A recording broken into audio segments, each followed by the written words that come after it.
Amigos, gracias por seguir en nuestra sintonía. Se encuentra con nosotros el congresista aprista Jorge del Castillo, con quien vamos a conversar pues, de la coyuntura actual.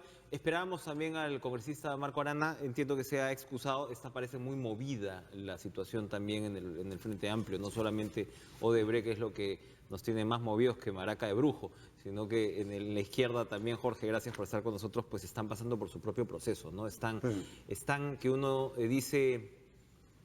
A ver, el reclamo que le hace Arana a Verónica Mendoza es por esta conferencia de prensa donde presenta pues el nuevo grupo, pero hay un tema donde me imagino yo, que era lo que yo le quería preguntar a Arana. Claro, Verónica Mendoza dice, si el presidente Kuczynski se tiene que ir, que se vaya, ¿no? Entonces, pareciera que Arana también interpreta como excesiva esa declaración. Mira, yo estuve anoche en una entrevista conjunta con Marco Arana y saltó ese tema, que a mí me parece además una tremenda irresponsabilidad, porque ponen la conclusión adelante. O sea, toman por cierta la palabra de Elian Carr y saltan a la conclusión sin ninguna indagación. Yo creo que el presidente tendrá que esclarecer alguna de sus participaciones, pero de ahí a saltar a una presunta vacancia, como esta gente habla, o destitución, es una barbaridad. Pero Marco Arana no estaba en contra. No estaba en contra. No iba por ahí su posición. Es más, han anunciado una marcha. Espero que la marcha las haga con las agendas en la mano que firmaba esta señora que convoca también, ¿no? Alguno por ahí escrito con la misma mano que han escrito las agendas están convocando a la marcha, ¿no? Realmente es increíble. Brevemente, si me ayudan, muestro caretas que tiene, bueno, un documento firmado por Joseph Maiman y Elian Karp en el año 2000, una fundación que terminaba en realidad siendo el objetivo levantar plata por todas partes, pero de lo que le quería conversar era precisamente a partir de lo que usted está comentando. Me dicen, fuentes directas, se hizo la gestión, se le pregunta al presidente Kuczynski, oiga, presidente Kuczynski, usted debería aclarar lo que usted está señalando, ¿no?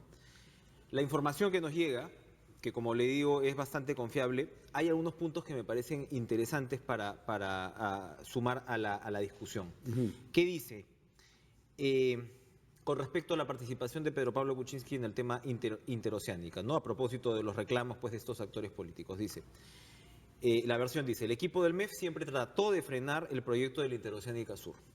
Los números de demanda de la carretera en sus estudios, dicen, no cuadraban, ¿no? Efectivamente, el viceministro Luis Carranza, luego ministro del régimen de Alan García, renunció por este desencuentro, ¿no? Pero el entonces ministro PPK, sin embargo, tenía un criterio más político y sí consideraba el proyecto importante en virtud de su gravitación geopolítica, ¿no? En términos de su integración con Brasil. A pesar de ello, dice, PPK abogaba por profundizar los estudios y notó un apuro desmesurado, sospechoso, en Toledo, por sacar adelante la licitación. Y resulta interesante que por entonces las publicaciones de prensa de una revista como esta registraban los trascendidos de las desavenencias.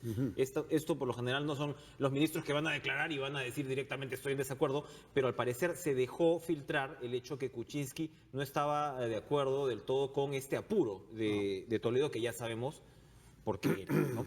Para terminar, la ausencia de PPK en la firma de la exoneración del SNIP fue intencional y expresó su desacuerdo. Kuczynski viaja efectivamente, ¿no? Y quien lo reemplazó en la rúbrica fue Javier Sota Nadal, titular de Educación, y a la postre nombrado presidente de MAPE en 2013, cuando la administración de Susana Villarán firmó con Odebrecht el proyecto Rutas de Lima. Ahí hay un signo de interrogación, me parece a mí. Gustavo Guerra García me decía que no, pero me parece a mí que el señor Sota Nadal tendría que explicar cómo él tiene este papel de que firma la exoneración del SNIP siendo ministro de Educación. Uno dice, ¿por qué? Era una papita caliente esa, ¿no? O sea, no creo que los ministros se murieran por firmar esa exoneración, y luego reaparece como presidente de MAPE cuando la administración de Susana Villarán entrega la caja del peaje de alguna manera a Odebrecht con Rutas de Lima. Pero aparte, si esta versión fuera cierta, digo yo, Kuczynski debería salir a explicarla, ¿no? Sí, aquí hay, digamos, tres momentos importantes que son casi como actos preparatorios del delito ulterior. Primero, el tema del SNIP. Ya lo has descrito muy bien, pero resulta que la obra más importante del Perú en los últimos años lo exoneraban del SNIP. que lo exigían para un aula de un colegio, para Claro. una pequeña pista, para una plaza pública. Segundo tema es la famosa ley 28670, que se da un día. La presenta el señor Díaz Peralta, pero a tenor de una declaración que acabo de ver en Canal 5 a Fernando Olivera, él dice, hubo una traba porque no podían contratar. ¿Y quién lo arregló? Bueno, este Pechito lo arregló, pues, ¿no? No, pero Olivera dice que él no tuvo nada que ver pero con las presiones ahora. él está describiendo en ese video con sus propias palabras la gestión para que una ley, ¿no?, supere el tema. Es un video del 2005 donde Olivera además dice que él intercedió ante la Así es, Contraloría, así es. ante Entonces, el fallecido Genaro Matute. Él tuvo por lo menos dos temas. Impulsar esa ley, que se aprobó en un día increíblemente. Una ley por la cual se votó por unanimidad, declarada de necesidad de utilidad, pero escondido en una línea final, ponen ahí que los que estaban inhabilitados podían volver a contratar con el Estado. Y el tercer hito que el presidente tiene que explicar es el decreto de urgencia 022, me parece, que es aquel, es el que detona la salida de Carranza, que es el que perfora el límite de endeudamiento externo, ¿no? Lo perfora, o sea, habilita un margen más para... Bueno, esos son los temas que tiene que explicar, pero de ahí a saltar, oiga, tiene que salir de la presidencia, es una irresponsabilidad, sinceramente. No, y según esta explicación, independientemente, como usted dice, de lo que le toque ya puntualmente, el tipo pues estaba en contra, es decir, Bueno, el hecho de ausentarse incluso lo dice, es una expresión lo de dice oposición. Olivera también lo dice. Porque dice que Toledo lo llama y le dice, oye, tu amigo Kuczynski está en contra. Así está textual, ¿no? Entonces, él se encarga de ir a hablar con el contralor Matute, oiga usted... Ahora, pero ¿a qué vamos con respecto al fondo de la situación? ¿No? O sea, si es que esto fuera cierto, si es que Sí. Kuczynski finalmente Sí. no tiene pues rabo de paja, vamos a decir. Sí, claro. ¿no?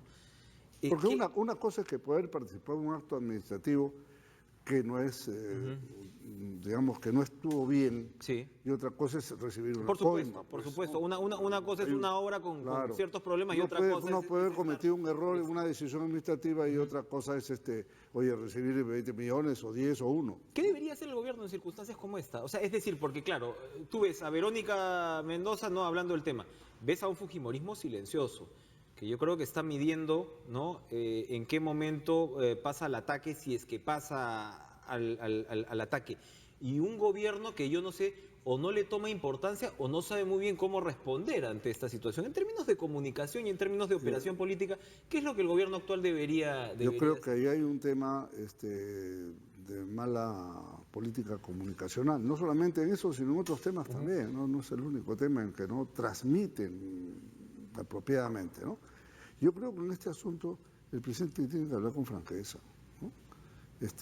Y deslindando lo que puede significar una falla de gestión con un acto doloso. Son dos cosas completamente distintas, absolutamente distintas. Entonces, Que marca una diferencia de fondo. abismal, por supuesto, y que puede significar la diferencia entre seguir en el puesto o tener que dejarlo, ¿no? Entonces, creo que este es un aspecto muy importante que está en la cancha del presidente, y que él debería no hablar espontáneamente, ¿no? Sino asesorarse bien, preparar las respuestas y tendrá que haber. Ahora, evidentemente aquí había un interés impulsivo por llevar adelante esto, ¿no?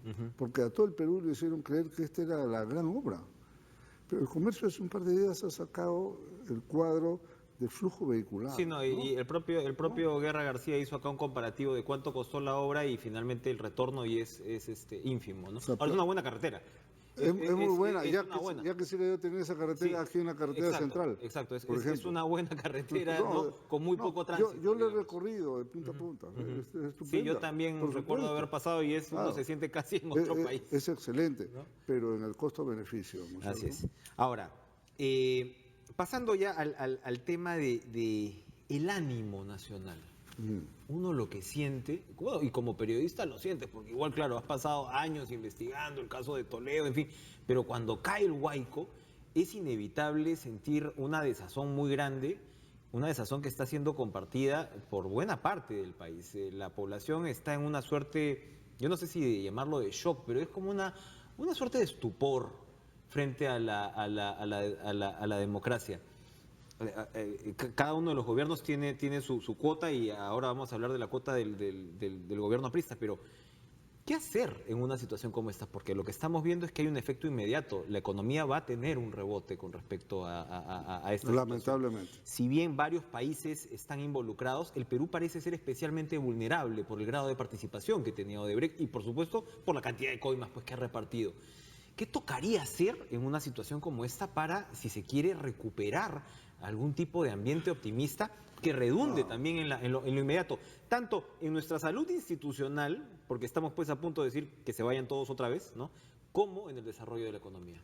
Claro, y digamos, lo penoso es que agarra pues muchos elementos, lamentablemente, va a parar la economía directa e indirectamente bajo dos flujos, ¿no? Directo en el sentido que hay obras que se están parando y el impacto, digamos, retardado hacia otros proyectos. Se lo preguntaba en la mañana a Luis Castañeda, ¿no?, en un enlace en vivo, y él decía, claro, no, la cosa va a seguir normal, pero no parece ser que vaya a seguir tan normal. No, yo creo que lo que hay que pensar profundamente es esta crisis, qué oportunidad nos da, ¿no? No solamente es la simplona idea, oye, que se vayan todos, porque finalmente en Argentina dijeron eso y no se fue nadie, ¿no es cierto? Y toditos regresaron. Entonces, pero sí es una buena oportunidad para repensar algunas cosas del Perú, ¿no? Quizás convocar a algunas personas que puedan reflexionar sin odios, digamos, fortaleciendo la institucionalidad, no solamente de partidos, sino todo en general, ¿no? Porque esto abarca a empleados públicos. Mira, hay algunas líneas, he leído algunos, ya van 4 o 5 análisis periodísticos en distintos medios, donde dicen, mira, ya es el momento que la tecnocracia acabe porque sus métodos no han funcionado y han terminado en corrupción. No necesariamente es de todo cierto eso. Y es momento de que vuelvan los políticos. Ya, ok, claro, hay que hacer política. Pero ¿qué políticos? Pero en el caso de, por ejemplo, de la interoceánica, no se escuchó del todo la tecnocracia. Yo que no soy el hincha más grande de la tecnocracia, por ejemplo, ahí uno ve si es que el criterio del MEF hubiera primado, de repente no estaríamos hablando de esta situación, por ejemplo. Claro, ¿no? Es cierto. Ir a los extremos no... No, ningún extremo es válido, pero es absolutamente, digamos, posible buscar un punto de equilibrio entre las cosas, porque la política necesita los técnicos. Y los técnicos necesitan la política. ¿Y dónde la prueba es que el gobierno que tiene alto valor técnico no comunica. ¿Dónde se desarrolla esa discusión? ¿Dónde se debería desarrollar? Se habla mucho del Acuerdo Nacional, pero realmente, ¿cómo ir más allá? Yo creo que tienen que ser grupos más pequeños de pensamiento y después ir juntando. Alguien tiene que estructurar el tema. Quizás el acuerdo pueda servir para juntar los criterios. ¿El Congreso no se debería quedar realmente fuera de esta discusión? Yo creo que ¿No debería ya a estas alturas dejar que el Poder Judicial y el Ministerio Público haga su trabajo? El Congreso, seguirá haciendo la coyuntura, investigando unas cosas. Yo no estoy muy de acuerdo que estén coaccionando a los fiscales, ¿no? No me parece. Yo creo que los fiscales tienen que tener su autonomía respetada y la reserva respetada. Porque cualquier datito que pase al Congreso, te imaginas que sale pues, en 10 segundos a la calle, ahí no se guarda ningún secreto. Es así. Con grupos políticos que tienen de alguna manera también interés. Automáticamente se distorsionaría este tema. Para terminar, el APRA. Ustedes fueron el primer grupo que pasó por este aro, ¿no? De alguna manera siempre ustedes tienen muchos adversarios o tienen mucha gente que no es amiga.